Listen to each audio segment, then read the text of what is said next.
বাড়তি দাম পাওয়ার আশায় হিমাগার থেকে আলু বের করছেন না কৃষক ও ব্যবসায়ীরা, এতে ধরছে পচন। উত্তরের কৃষিভিত্তিক জেলা ঠাকুরগাঁয়ের হিমাগারগুলোর একই চিত্র।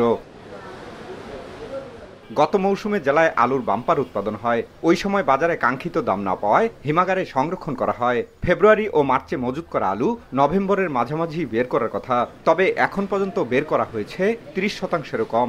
অতিরিক্ত চাপে আলুতে ধরছে পচন।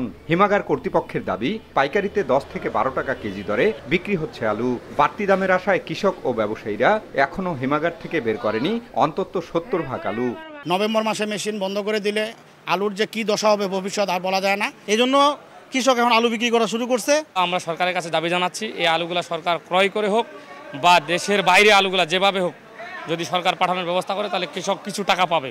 বাজার কমের কারণে কৃষক আলু বিক্রি করতেছে না। আলুর দাম কমাতে আমাদের স্টোর থেকে আলুটা বাইর করতে পারতেছি না, এতে স্টোরে আমাদের আলুটা পচন ধরতেছে। হিমাগার থেকে সরকারিভাবে আলু বের করার উদ্যোগ না নিলে মজুতকৃত হাজার হাজার মেট্রিক টন আলু নষ্টের সংখ্যা সংশ্লিষ্টদের।